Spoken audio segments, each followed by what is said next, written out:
So, hello everyone. Welcome to the Karak with Mahreen show. We are here with a very special guest. Today, she is a vlogger who has shared her life as an expat and has connected to the lives of many, including myself. She uses humor to spread awareness on difficult topics like classism, colorism, and so on. She's a source of inspiration, introspection, and incredibleness. I would like to welcome Alina Hayat to Karak with Mahreen. So, how are you? Thank you so much for coming here. How are you feeling? How's life been lately? I mean, firstly, thank you for having me. We've been planning this for a while, and I've been so excited about this, honestly. Yay, me too. To talk about the meaning of life. We had like a little catch up before we started rolling, but I was just telling her that today was one of those upside down days where everything's just kind of not according to plan. It happens. Yeah, that's quite literally what life is. Yes. Never according to plan. We already answered it. Yeah. Yeah. But in general, how has it been here in Dubai? You moved here, I think, a couple of years ago, 3 years perhaps. Mm-hmm. So how has life been lately with everything that's going on? Honestly, it's been busy. Like Dubai is one of those cities that's just so fast paced. Like there's just so much happening every day. I feel like there's barely time to just catch a breath. For sure. That's, mostly just work. What about you? Yeah, I think it's the same. People always ask me if I like that I moved to Dubai because my family lives in Alina, and Alina is like close to my heart. Like it's my childhood home. But like in a diplomatic way, I always say that at this age of my life, it's nice to be at a place that's so fast paced. There's a lot going on all the time. So that's Dubai for me, I think, for everyone. Yeah, so. I honestly feel the same way. It's like there's always a special place in my heart for home, which for me is New Zealand. It's a bit far away, more further than Alina. True. But again, it's slow there. And here, for this particular time that I'm in, I think it's the best place to be. So that's really cool. Yeah. And as you mentioned, in New Zealand, it's quite slow, and here it's fast. So how was that like adjusting to all these different places that have such a different dynamic? So for example, you moved to Pakistan, then you moved here.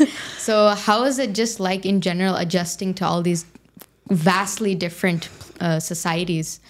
I mean, I feel like there's no way to kind of just summarize it, because each change is a whole different experience in its own. And with every place, there are new things that you end up discovering, new things that you end up loving, new things that you end up hating, And I initially thought that moving to Pakistan, because that was a very vast change from New Zealand, very different standard of life and everything. So for me, initially, I thought, okay, this is terrible and difficult because it's Pakistan. But even moving from Pakistan to Dubai, even that was difficult. Even adjusting to that is difficult, because it's the very fact of just starting your life again from scratch. That's the hard part, basically. Yeah. And you did it twice. Yeah, and honestly, I think I'm going to continue doing it, because that's what brings spice into life. It's like if you're comfortable, I think being comfortable is probably the worst thing for sure that you could do to yourself, because if you're just living like a stable, comfortable life, then there's no room for growth. And when you're challenging yourself and putting yourself in situations that you're not used to, that you're uncomfortable with, you come out of your shell and you continue to grow as a person. So I'm grateful for it in that sense. That's a beautiful way to put it. I think it's very easy for people to just start feeling comfortable and you don't even realize it. Like a lot of times it just becomes such a gradual routine that like you forget what you're doing, because it's all just it's automatic. Like it's like you're a robot and you don't even process it until you stop. So that's so true. To get out of that is room for growth. And you mentioned that you love transitioning to all these new environments, but did you always feel like that, like when you first moved?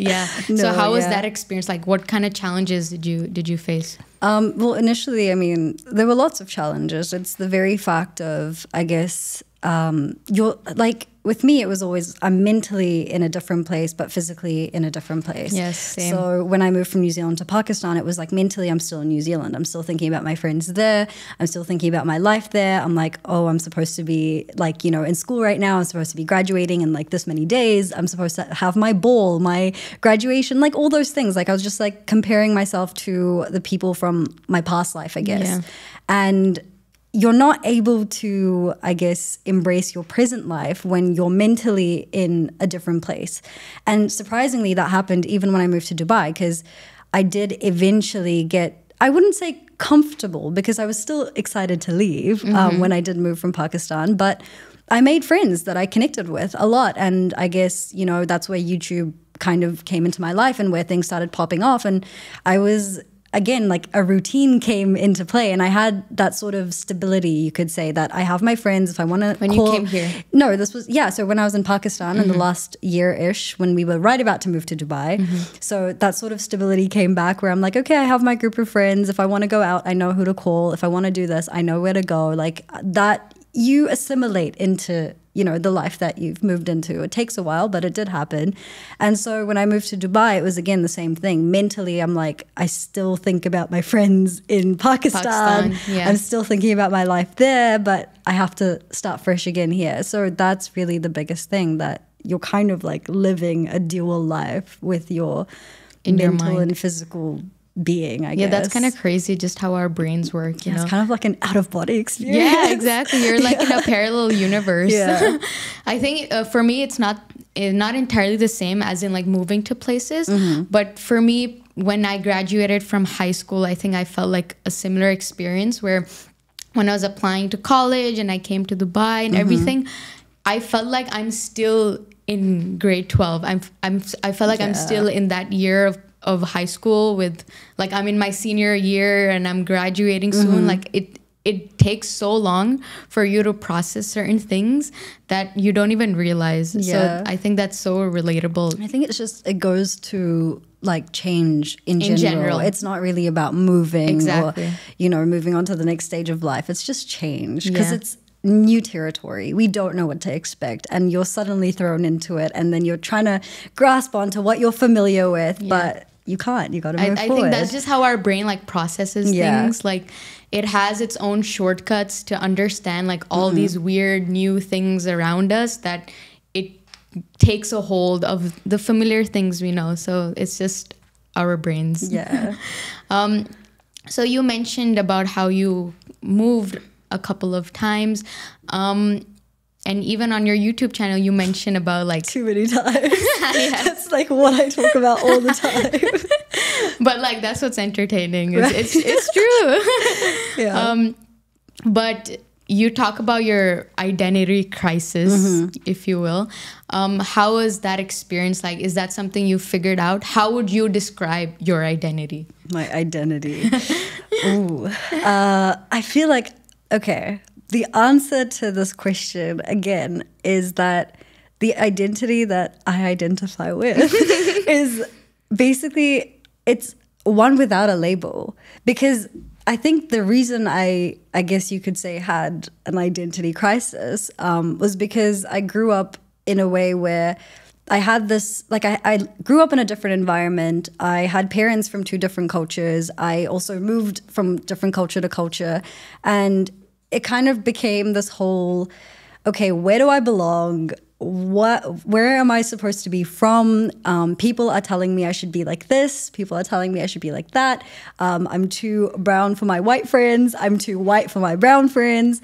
And just sort of, where's home? Like, what's my place in this world? And everyone seems to have a lot of opinions, and everyone always wants to point fingers and tell you how you should be and who you should be.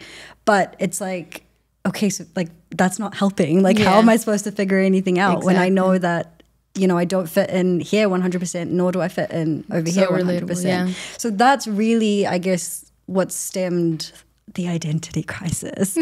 And how I overcame that, or I guess I'm still in the process of overcoming it, because I think it's something you go through every single day. Every new person that I meet is going to tell me something about myself that I'm going to have to, either answer to or just let it be. Like, you can think whatever you want. Yeah. So for me, I mean, this is kind of like a funny term that I use, which is bright. So brown and white. Bright. Oh, that's in your coat. I think I saw it. Yes, yeah. I was confused. Yeah, I mean, everyone's confused, but that's gonna stem into something. So this cleared it out. Thank you. So yeah, that's what it is for me now. I think I'm just happy being unlabeled. That you created your own label, actually. That I created my own. And it sounds like the word bright as well, which is like, you know, bright and nice. Yeah. And like, I'm happy with it. Love it. Yeah. Yeah. Yeah. I think that's a nice way to navigate through such a crisis. Like, a lot of people, even myself, I remember when I started college, and a lot of my friends, they came from like Brazil, Chile, and all these different countries, and they were so patriotic. Patriotic. Yeah, patriotic. I forgot the word. Yeah, patriotic. Yeah. And they loved, like, you can see how much they love their culture and their country. Yeah. And of course, I love Pakistan. I love UAE. But it's like, it's not the same as them. So I was like, why do I not feel that love? Exactly. I also love my countries, but I don't feel it the way they do. Yeah. So that's when I think the crisis started for me as well, where I was like, so what am I exactly, you know? And I think this is just, as an expat, it's just something you may never answer, but you learn from it as you go along. Like, it's a process, and that's what makes us unique. Like, if I think about it, even my accent, I think is so different from other people. People say it has a mix of UAE, a little bit of Pakistan, and just a bunch of different accents. I don't know what it is, but it's just, that shows my uniqueness as an expat as well. So I think it's just best to embrace it as you did as a bright. I mean, I completely agree with that. And the accent thing is, I mean, I don't know if you heard, I think there's like a word for it. It's called like code switching. And I don't know if that happens with you, but sometimes it's like your accent literally changes according to who you're talking to. Exactly. And then I'm like, okay, but what is my real accent then? Because I don't know anymore. I don't know. Like, I feel like with Pakistani people who are at home, it becomes a little bit more Pakistani. Exactly. But then if I'm talking to like my other friends, then it's more, I guess, I don't know. I wouldn't even say it's New Zealand anymore. I don't even think my New Zealand accent is, you know. No, but I can sense the New I don't know. I feel like it's faded now. It's in the back somewhere, you know. But exactly, it's like those little percentages of these different countries makes it so different. Yeah. And I so agree with that. Like, sometimes you just forget, like how do I normally speak? Yeah. I think you have to like think, like, what accent do I think actually in? say this in? Yeah. Exactly. Yeah. So other than identity, which is something that you've talked about quite a lot, you also talk about certain cultural shocks that you've faced in the different countries you've been to. Tell me about like some of the biggest culture shocks you've experienced. I mean, for Pakistan, it's quite evident. Like, with Pakistan, it's like the basics, the lack of the basics. That's really what it was for me. Sort of, I talked about this in a video, and I remember getting so much like fire for this. Like, because at the time, like now, of course, I would censor myself and filter myself a lot more because I do understand things. But at the time, I was just pouring out my raw emotions. And I remember like talking about how I couldn't tolerate the taste of milk and water. Oh, and same, people did not understand that. And they're just like, you privileged girl, you spoiled brat. And I'm just like, guys, there's a difference. I swear to God. So little things, just, it's honestly the little things, just seeing things that you wouldn't normally see. And it's really just about the little things. And with Dubai, I think the culture shock was a little bit less. But it was, I guess, maybe the heat. Yeah, maybe like people at times, but Dubai was still an easier, smoother, you know, thing to get comfortable with. What about the people? People. With Dubai, there's a variety of people. It's very, like, that's the thing. In Pakistan, because it's a country where predominantly there's one ethnicity, there's one culture. Yes. So you don't see a mix, and you kind of stick out like a sore thumb if you're different. For sure. Whereas in Dubai, because everyone's so different and everyone is just from all over the world, I never feel kind of like, I don't know, like it's very easy to get along with everyone because, you know, like you said, there's someone from Brazil, there's someone from Chile, there's someone from everywhere, you know. So they're missing home, they're missing their people, and somehow everyone kind of connects on the fact that everyone's from a different place and that's why let's all unite. And I think that's beautiful. Yeah, it's actually insane, like the way a lot of people talk about tolerance in the UAE, that like it's one of the most tolerant countries, and like as I grow up, I start to understand that more because I mean, I kind of lived in a bubble. Like I was born and raised in the UAE, so I thought whatever is in the UAE is in the world because it's like, you know, it's just common sense. Like it's like obvious that a food delivery guy can come at like 4 a.m. to deliver food, like, you know. So when I started traveling is when I realized like it's so different, and there's so many things you kind of start taking for granted as well, and just the fact that every culture is so unique in not just like these things like deliveries and stuff like that, but also in its people. Like when I went to the US, it's also very diverse. You meet all kinds of people there. But then the way people interact is very different from here. Like, I mean, I don't want to get canceled or something, but like when I went to New York, and it's known for like New Yorkers are like the mean people, you know? And like, I remember this one time when I went to, I was trying to get water at this food truck. It was this little food truck. And the guy was like, it was early in the morning. It was like 8 a.m. So the guy didn't want to take out his card machine for me to pay. So he's like, cash. So I was like, oh, I don't have cash. Can I just pay with card? He's like, and I was like, okay, like, don't you want your money? Like, so that's when I started realizing, it's quite different. But again, that's just what makes different places unique. So in terms of the fact that you mentioned that in certain, like in Pakistan, it's easy to stand out in a way if you're different. Kind of. Because you came from, you know. So how do you navigate through a crowd where you may or may not fit in? Like, was it hard for you to fit in there? And if so, how do you navigate through such an environment? There's no secret formula for that. There really isn't. But I think the best way to, I guess, deal with feeling like you don't fit in is to just be as secure with yourself as possible. Because when I did not find my crowd, when I had nobody to turn to or nobody to sort of, you know, fall back on or relate with, I took that as an opportunity to focus on myself. And that's, again, where YouTube comes in and where all of that comes in. Because with me, it was like, okay, I need to do something that's going to feed my soul. Yeah. Like, I need to do something for me. Fulfills you. Yeah, nothing else really matters at the end of the day because I need to be happy from within. And people don't give you that happiness. People come and go. That's external. You know, and again, that is a realization that came to me with moving. I've always been the kind of person who was really like reluctant to change. I hated it. I really did. Like, I didn't even like the idea of changing houses or changing schools, like back in New Zealand. But after like having, you know, my whole world just basically change and having absolutely no control over it, that's when I realized that like the only thing I have control over is honestly just myself. Yeah. That's beautiful. And there's, I even like wrote down a note for this particular sitting. There's a book that I read a while back. It's called Man's Search for Meaning. I don't know if you've read it, by Viktor Frankl.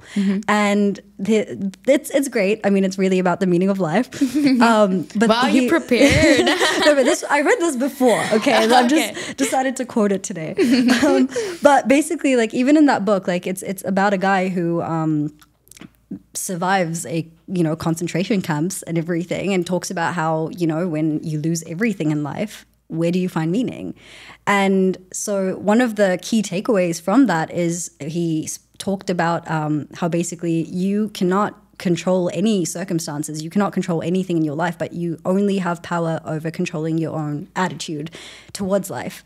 Wow. And that's basically, I mean, I'm not trying to compare concentration camps to Pakistan. No, I understand. But I think what we can take away from that is that all of us, to some extent in our life, go through something where we have absolutely no control over the surroundings and the circumstances, but you have control over your mindset and your attitude and how you choose to move forward from it and perceive the world.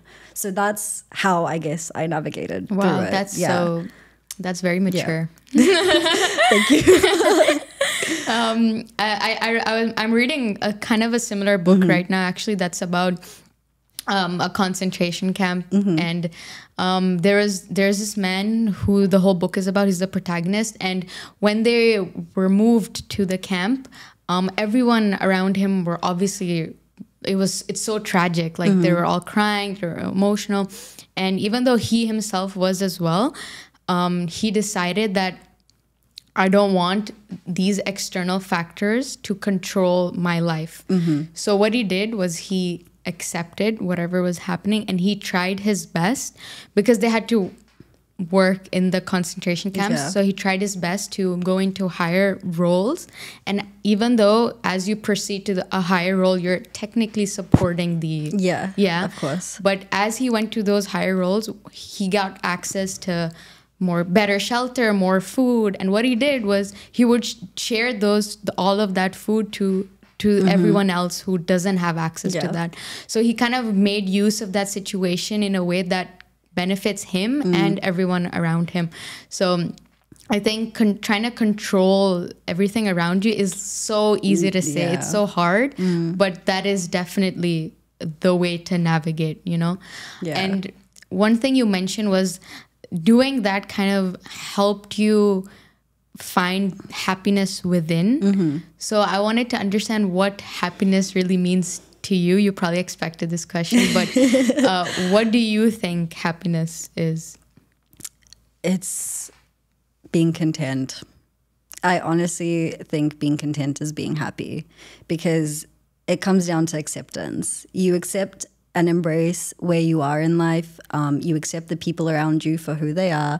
You accept, every circumstance as it is. And if you're accepting it and you're okay with it and you learn to be okay with it or make the most of it, then you're ultimately content with, what you have. And I think, obviously, I'm not saying don't strive for better. Always strive for better and have your goals and, try to achieve them. But we shouldn't lose sight of where we are now when we're looking towards the future. So make the most of every moment.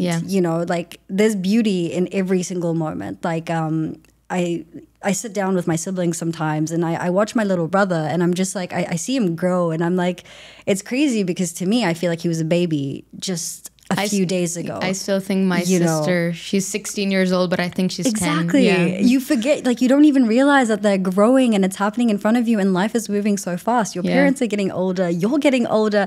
And, people, my friends now, people are getting married, people are having kids. Like it's just, it feels like high school was yesterday, but it wasn't. It's been like 6 years, for example, since, the people that I'm referring to. Yeah. So like, in that sense, we need to really like make the most of every moment because like time is fleeting and, everything kind of just sweeps from under your feet and you don't even realize it happening. So I really think happiness is just about being present.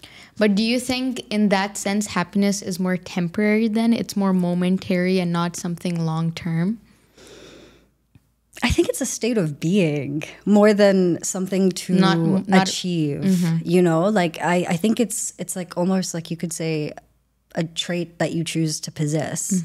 So I think what happens is people try to attain happiness from things that they think will provide them happiness, but actually lose sight of it, which is to just be happy, So I don't know, that's my take on it. But again, I'm not a philosopher or something.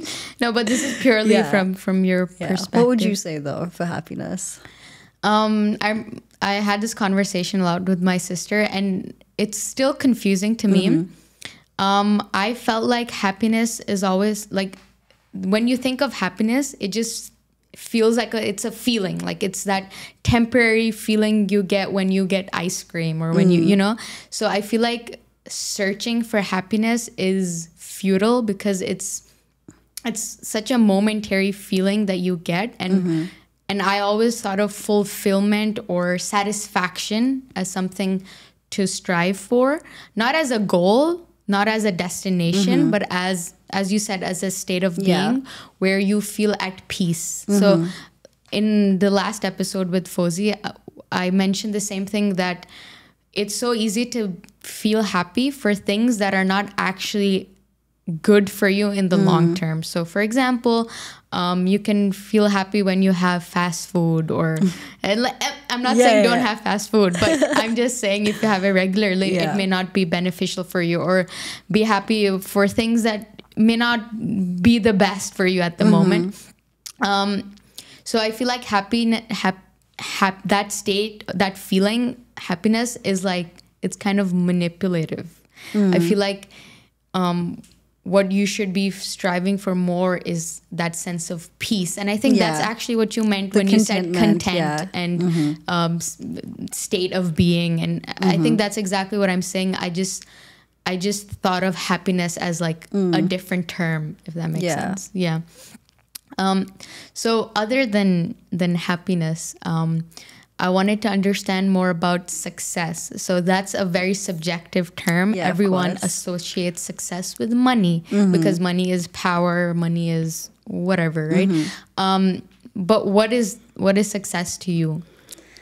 Yeah, I mean, I think again, it's one of those things where universally we perceive success as like you said, money, or having, you know, a certain level of recognition, achievement, status, you know, just getting to the top of this ladder that society has made, that's part of the system, right? That we've all been collectively made to believe is what success is.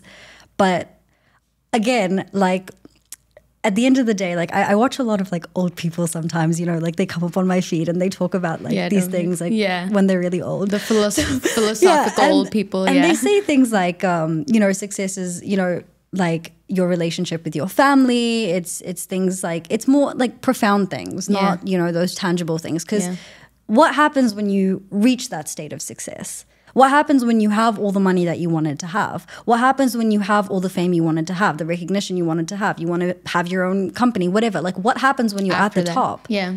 Like, yes, we're striving towards it, but I don't necessarily think that you're ever going to want to stop. Because are you just going to stop doing what you're doing if you get to the top?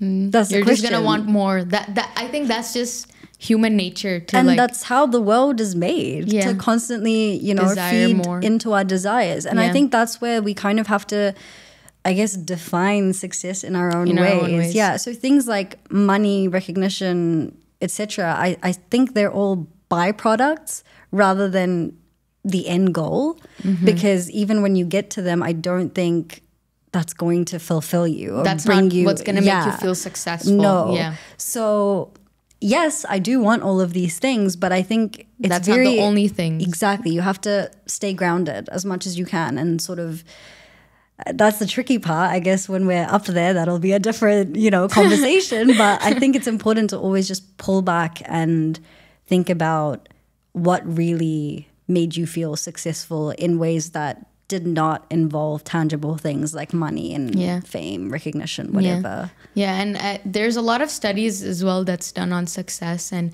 I remember reading about this study where they measured money against satisfaction. And as the graph proceeded higher, like as money went higher, happiness or satisfaction did go higher, but up to a certain point.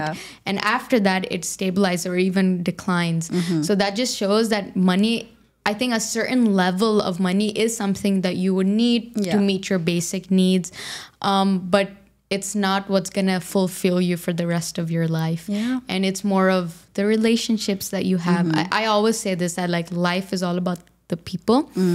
The people that's around you, because that's if you think about home, you always think about home as people, not the place. It's the people that makes that place home. So I've always said that people, relationships, these are the things that really matter more, which you lose sight of. I also do. Yeah, completely. Yeah. I mean, I could end up spending so many hours working and then come out of my room and I see, you know, like my little brother might come up to me and be like, Alina, play with me. And I'm like, no, I'm busy right now. And it's like, like that's what matters. Yeah. You know, in the long run, these moments are what's precious. This is what's actually going to make me happy, what's going to make him happy. And I completely agree with what you said with the whole associating people to home. I resonate with that so much because like when, again, coming back to sort of what we spoke about earlier, if you ask like, what is home? I now say that home is where the heart is, and the heart is where the people are. Yeah. And when the people are scattered all around the world, there's people in Pakistan, there's people in New Zealand, there's people in Dubai, there's people, you know, you make friends everywhere you go. And then a piece of your heart ends up being with those people. You'll never feel complete no matter where you are, because you're always going to be missing someone who's not here with you in this current place. Yeah. So really, like home is everywhere. It's everywhere. We're people of the world. Yeah, we're a global citizen. Yeah. I remember when I went to Brazil, which is in South America, the other side of the world, and it's so different to everything that I've grown up with, I'm used to. So when I went there, it was for an internship. I didn't know how I would adjust because it was for a month. Even though it's not quite long, but you know, but a month is a while to be in a foreign place. But like this, you've moved so much, so maybe for you, relatively.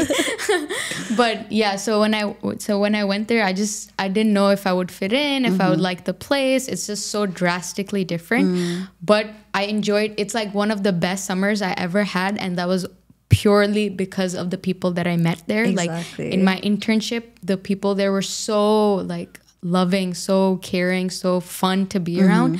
So it's always the people. I totally agree. Yeah. One other question that I had was mainly from your YouTube videos. I know you've talked about things like colorism and a little bit of classism as well.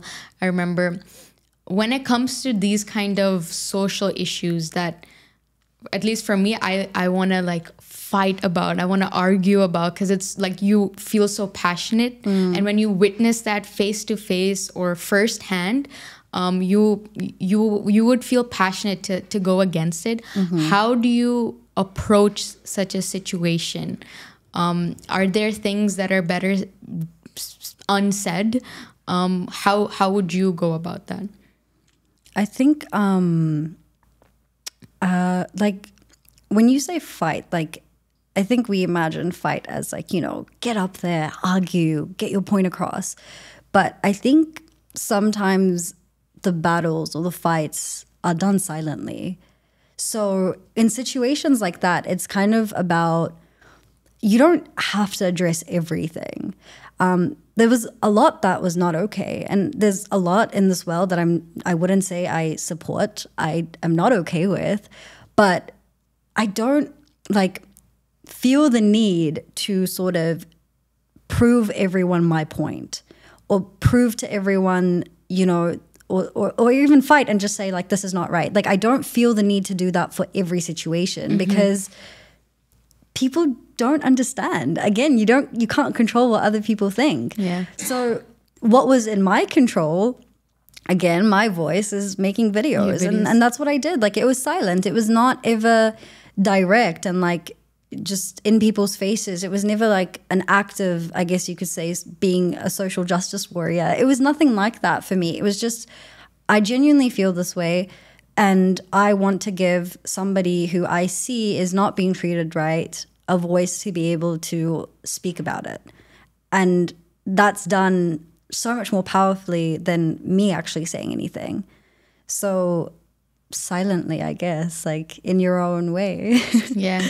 I think, at least for me, I don't know if that's what people relate to, but that's like a struggle sometimes to just stay silent at a time like that. But I totally agree. Like, I think this is something I've slowly realized, that I don't need to argue over everything, because when any kind of little bit of injustice happens in a conversation, when they're talking about women or in the dinner table with my family, any kind, I always have this need to respond, and slowly I realized that it's not usually the best way to respond, and Yeah. it's usually, it doesn't even work that way. Like it never ends up being successful. Yeah, and the reason, like the family thing especially, like I think, you know, because obviously they grew up in a different generation, Exactly. they have different views. Yeah.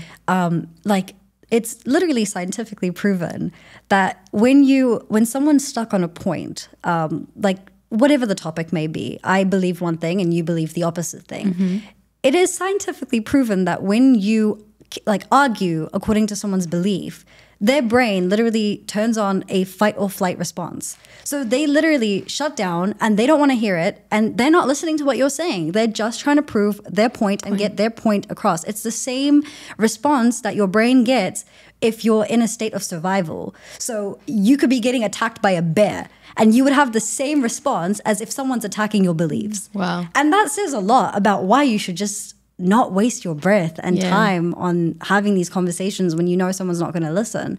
But you take that easier approach and kind of like, you know, smooth your way through it, and they're more likely to actually hear your message and what you're trying to say. And sometimes not even then, like you just got to agree to disagree. Yeah. I think that's, for me, that's like a trait that I'm gradually acquiring, I guess. But that's a really, and it's so interesting to think that that's how our brain functions. Our brain has all these different shortcuts, and it's kind of like confirmation bias, where you try to only look into the facts that confirm your preconceived notions, your beliefs. And it's just your brain's nature to only look for that kind of information that you believe in, rather than anything that opposes what you think, because that requires a lot more mental effort and energy. So that's something to think about. Moving on to, actually going back to the topic of happiness that we talked about. Do you feel like you are happy right now? Yeah, I genuinely do. Yeah.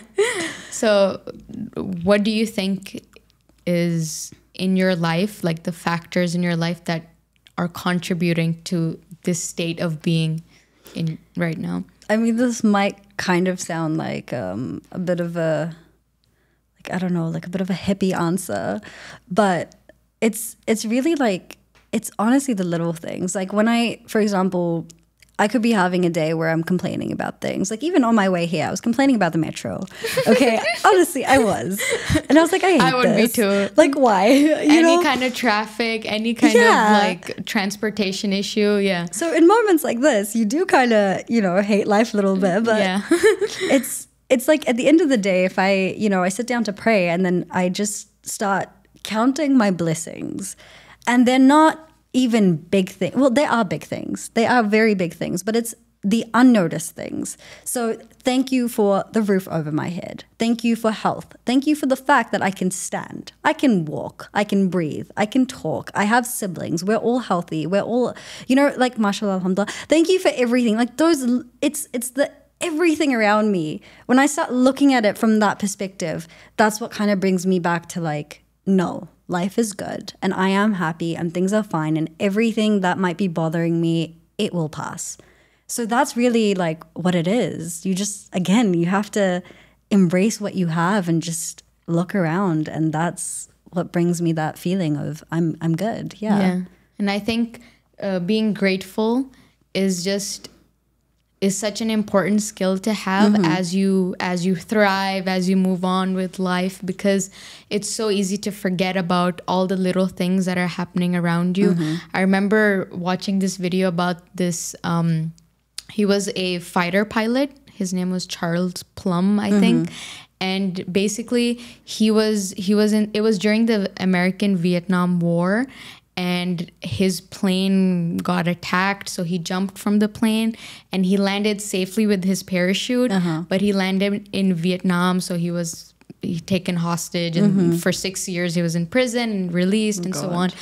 And then a couple of years later, he was sharing this story where he was at a restaurant and this man approaches him and he's like, oh, you're Charles Plum. And he was like, you were in the war and you jumped off and you had the parachute and you survived.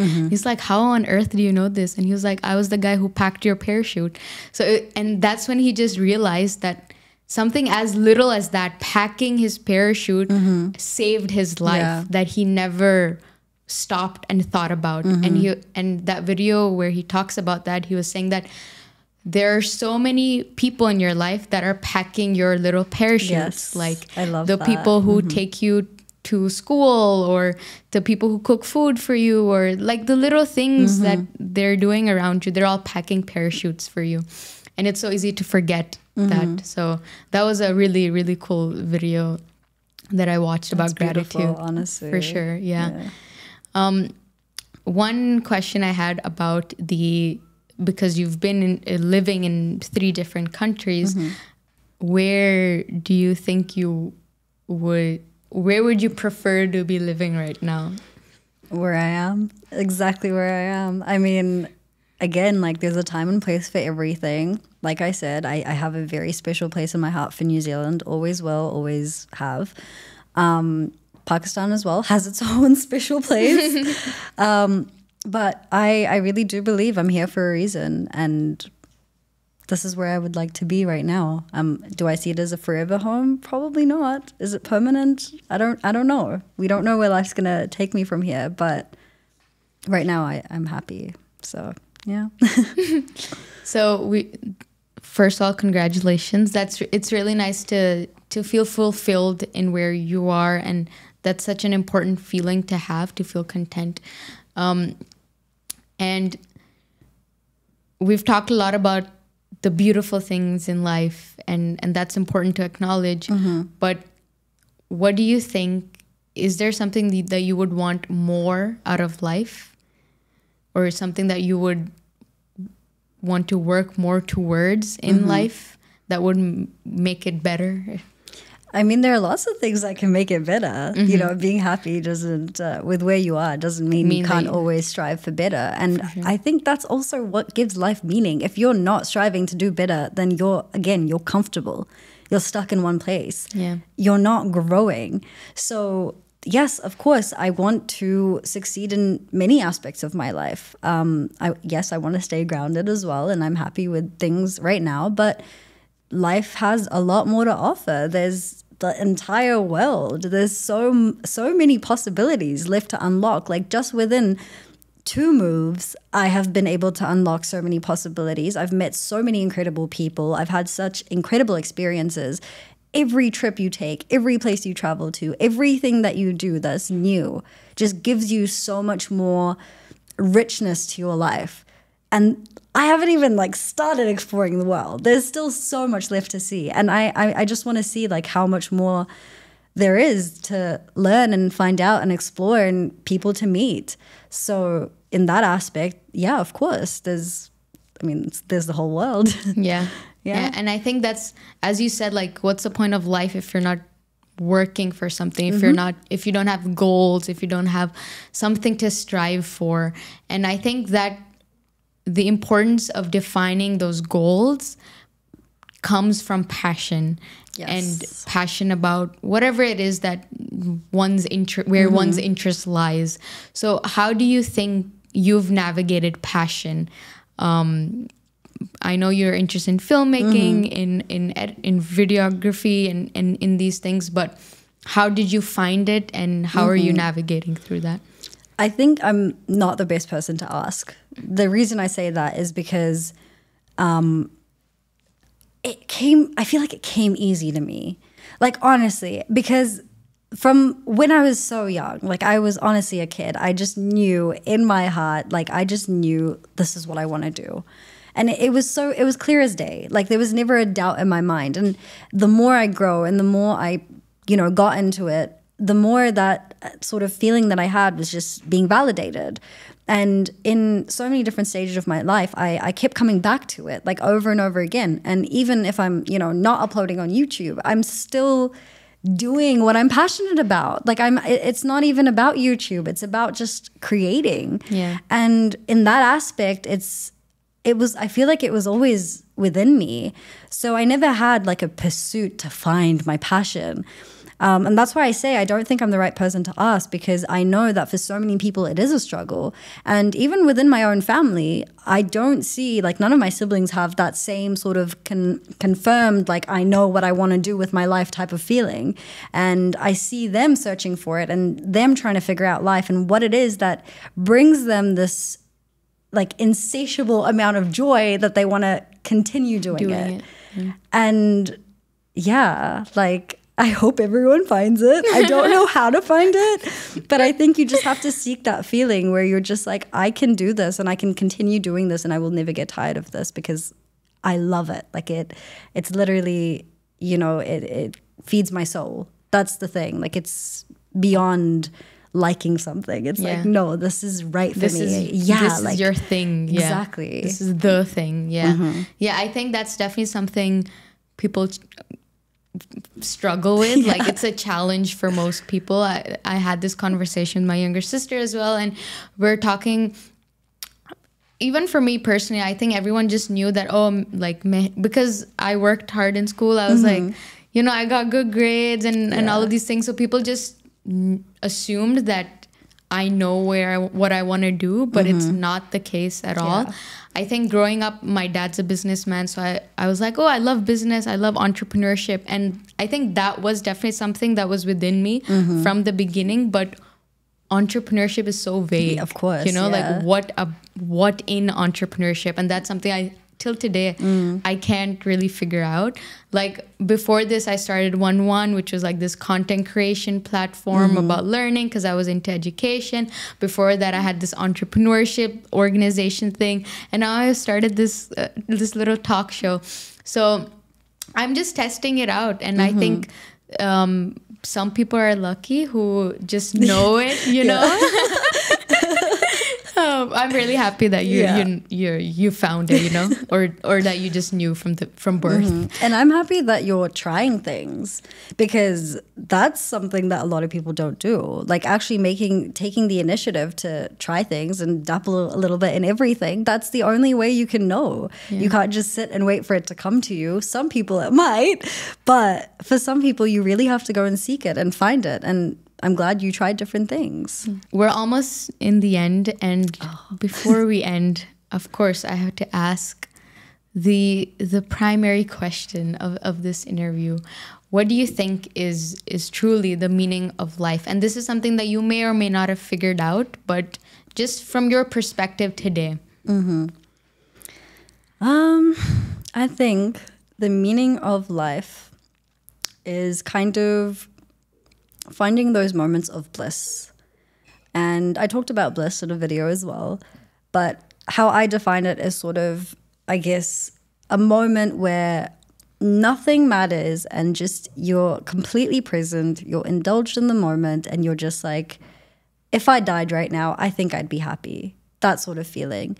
And I think it's about having as many feelings of bliss as you possibly can.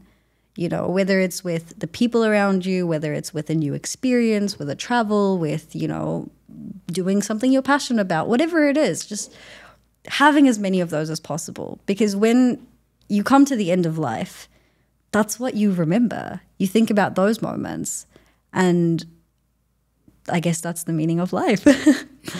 Yeah, I think that's really a beautiful way to put it.